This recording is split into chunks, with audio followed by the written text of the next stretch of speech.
দর্শক, এই মুহূর্তে দেশের বন্যা পরিস্থিতির খবর জানাতে চাই। নওগাঁ এবং লালমনিরহাট থেকে আমার সহকর্মীরা যোগ দেওয়ার চেষ্টা করছেন। নওগাঁতে রয়েছে আব্দুর রউফ।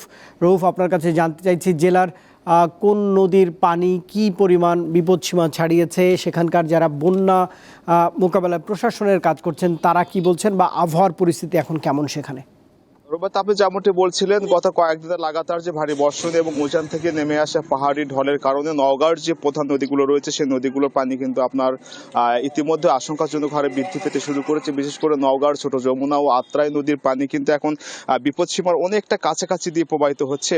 আমার সাথে কথা হচ্ছে নওগাঁর পানি উন্নয়ন বোর্ডের উপবিভাগীয় প্রকৌশলী প্রবীর কুমার পালের সঙ্গে। তিনি জানিয়েছেন যে আজকে বিকেল 3টা পর্যন্ত নওগাঁর প্রধান নদী ছোট যমুনা নদীর লিটন ব্রিজে পানি বিপদসীমার 1.3 মিটার নিচ দিয়ে প্রবাহিত হচ্ছে। এছাড়া আত্রাই নদীর জুতবাজার পয়েন্টে বিপদসীমার 60 সেন্টিমিটার নিচ দিয়ে, এবং আত্রাই নদীর রেলওয়ে ব্রিজের পয়েন্টে হচ্ছে 1.2 মিটার 2 মিটার নিচ দিয়ে, এবং শিমলতুরি যেটি হচ্ছে আপনার ভারত থেকে যে পানিগুলো আসছে শিমলতুরির পয়েন্টে, সেখানে হচ্ছে 1.34 মিটার বিপদসীমার মিটার নিচ দিয়ে কিন্তু পানি প্রবাহিত হচ্ছে। এছাড়া তিনি জানিয়েছেন যে এরকম লাগাতার বৃষ্টিপাত যদি দ্রুত বন্ধ না হয় এবং ভারত থেকে পাহাড় থেকে উজান থেকে নেমে আসা পাহাড়ি ঢল যদি বন্ধ না হয়, তাহলে কিন্তু নওগাঁর নদীর পানি যেভাবে বৃদ্ধি পাচ্ছে সেভাবে কিন্তু আর দু একদিনের মধ্যেই নদীগুলোর পানি বিপদসীমার উপর দিয়ে প্রবাহিত হবে এবং নওগাঁতে নতুন করে কিন্তু বন্যা হওয়ার সম্ভাবনা রয়েছে বলে তিনি জানিয়েছেন। এবং আমার সঙ্গে কথা হচ্ছে নওগাঁর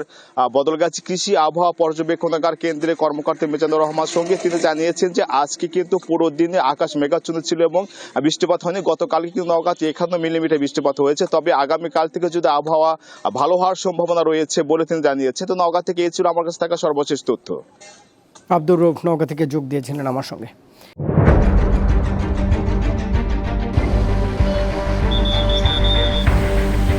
পুরা ঘরে আমার মালামাল সহ একবারে চাপা দিয়ে লইয়া পুড়ে গেছে। এটা মুখে বল দেখবে যাবে না যে রাস্তা কতটুক দিয়ে ভাঙছে। 200 বছর আগের ঐতিহ্য মাটির ঘর ছিল, ওই মাটির ঘরগুলো একবারে ভাঙ্গিয়া নিচে পড়ে গেছে। মানুষের তো অসহায়, করার কিছু নাই।